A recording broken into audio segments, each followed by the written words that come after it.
Thinking about making a career transition in 2025, you're going to want to stick around because I am going to share with you my top 10 things that I wish I knew prior to making my own career transition. Hi, I'm Jeanette, the North Down Coach, and I'm so glad that you have joined me here today. The first thing on my list of things that I wish that I had known is how helpful my network, my connections would be. Now, it's not because I discount the connections that I have. I deeply value the people that are in my network. I just didn't recognize how important they would be in this stage. And the first place that I started to see that was right off the bat after kind of announcing the transition, the cheering on, the support that I got to hear from other people that they were excited for me as I made the decision to, leave my higher ed position of 15 years to start my own career coaching business. So that was really helpful. But then the other thing I didn't recognize would be how helpful they would be in the formation of my approach to building my business. So many people in my network actually formed my initial beta clients as I was testing out my approach to helping people who are in mid-career crisis actually come out the other side to calm and a plan and all of those sorts of things.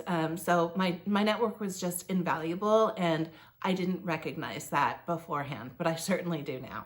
I think a second somewhat related concept is that I didn't know how quickly my network would grow. I discounted that I was stepping out into a whole new world, meeting new connections, meeting, fellow entrepreneurs, but, meeting people in all different walks of life that I hadn't had exposure to before. And I didn't recognize how significant those new connections would be to me. In some places they are forming like accountability support groups for me, helping each other as we build our businesses, cheering each other on and so forth. And so I just didn't give any thought ahead of time to, oh yes, your networks are going to change, your connections are going to change, and they're going to grow, and they're becoming even richer because of the mix of people there. The third thing that I did not recognize before I stepped out in my career transition was to recognize that the objective is large, the change is large. Moving from being a W-2 employee within an organization to having my own business, that's a huge leap with lots of complex steps along the way. But that's exactly what they are. They're a bunch of steps along the way. And so I didn't recognize that the smaller steps would actually equal out to the bigger leaps that I was going to have to make. I just saw like the bigness of the change objective in front of me. And so it's been in the course of, taking literally one step after another step after another step in moving forward. And particularly like the 2020 hindsight of looking back to my growth over this past period of time, that I can recognize, actually it's a big change, but it's a change made up of a bunch of very small steps in between. The fourth thing that I didn't recognize before I made this transition was that the concept that my skills are really transferable. They're actually transferable. Now, transferable skills as a career coach, that's something that I talk with other people about, with my clients about, and, recognizing that your skills showing up in one instance can be the same skills that show up in a different instance in just a different way. And we all have those kind of transferable skills. I just didn't recognize for myself like how many skills from my past I'd actually be putting into good utilization on a daily basis in a completely different setting. So proving that all of those foundational skills are truly transferable. It's just kind of maybe the outward packaging that you put around it. So I didn't see that. I think I academically understood it, but I only in the transition can actually feel how true that is. Then the fifth thing that I definitely didn't think about or didn't recognize prior to the transition is, what I thought is, oh, this is a big scary thing. Like I'm jumping off the high dive and I'm not sure how things are going to turn out as I jump into the pool. And that's scary. And I don't think I recognize that, yes, it is scary, but there are a lot of really exhilarating things that come from jumping off that high dive. I'm not suggesting that you jump off high dives as a thing. That's just my kind of picture in my mind for like taking that step from my W-2 employment into, these next stages, into this next stage of my career. I had a lot of fear about that. And yes, there are things that are scary about it, but there are also lots of different places to find support, such as what I mentioned with the, new connections that are also building business. And there's truly just the exhilaration of trying something new, of, building up new skills that I wasn't utilizing prior. And although that can feel scary, it can also feel like a whole bunch of fun at the same time. I think number 6 on my list is it isn't as serious as it seems. And I don't mean to diminish it because it is serious. When you're making a career transition, as you think about your transition, it is scary to be making that change. It is a serious thing. There are repercussions from making those changes.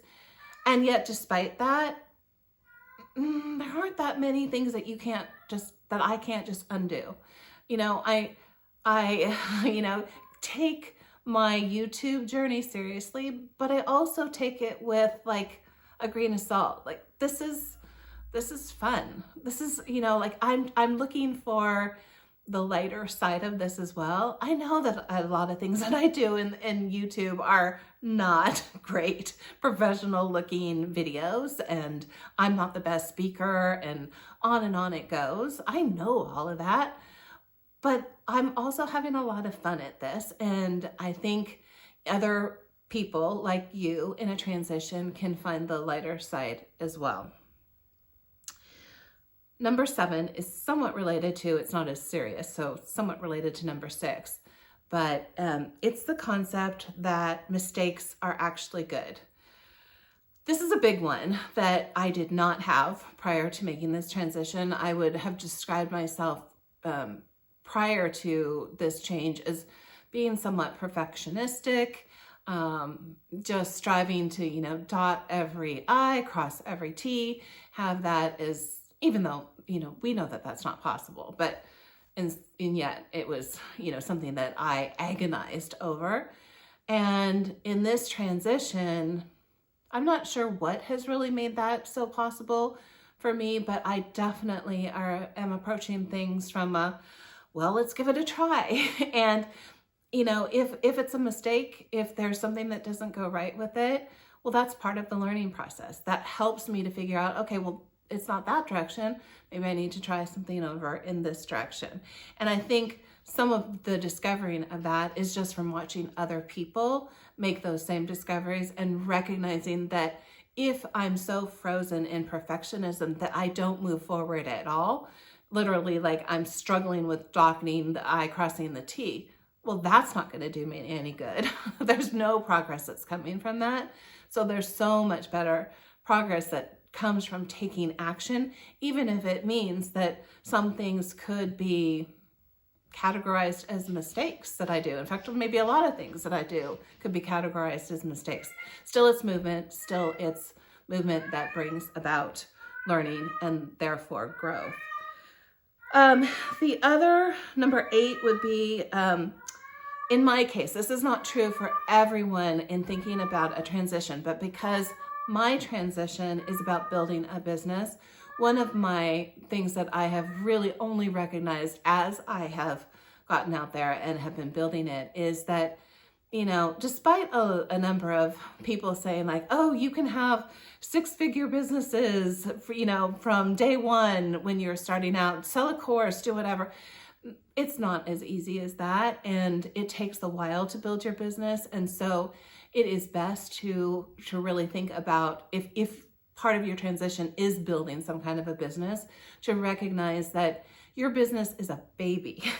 And you don't look to a baby to, you know, put food on the table for the family.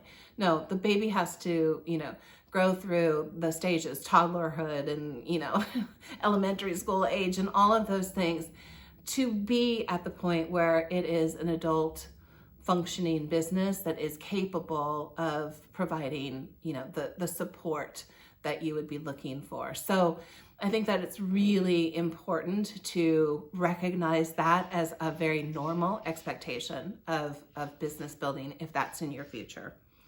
Number 9 is all that came before doesn't go away. You get to take it with you. I guess I kind of knew that, but I really believe it now. So there was a part of the decision making to say, I'm ending this, you know, 15 years in higher ed to do this new thing that felt like, well, now I'm not in the club anymore. Like I left my club membership behind. But the truth of the matter is that I'll always be a member of the club in the sense of that time, those experiences, those things that were so good in that period of time, I still own all of that. Those are still things that make me and add to my expertise. And so it doesn't have to be such a like, say goodbye to that and, you know, now here's your new identity. It's really the cumulative growth over all of these years that I'm taking with me. So that has been a comforting thing to actually recognize and live. And then number 10 on the list is I shouldn't have waited or hesitated, which is only something that you can recognize in hindsight. Like now, you know, my toes are in the pool, the water's, you know, not as cold as I thought it was going to be. Why didn't I do this sooner? Well, I didn't do this sooner because I didn't do this sooner. There were other circumstances out there. So I'm focusing on, well, I did this now. And so this is the right time. And yes, I have the realization now that it could have been sooner, but it wasn't. And this is the perfectly right time. I hear often the expression, people will say, when's the best time to have planted the tree? And the answer is often something like 20 years ago. When's the second best time to plant the tree? Today. So there you go. Today is the best time to plant that tree. And in your case, if you're thinking about the transition, today is the best time to start planning your transition and start to, you know, move forward with those steps. I'd love to hear from you in the comments. You know, what are you thinking about? What are some of the things that you heard on my list, or maybe other thoughts that you have about making the transition? What are your expectations around that? Please join me in the comments, and I will be then back in a couple days with another video. And until then, take care.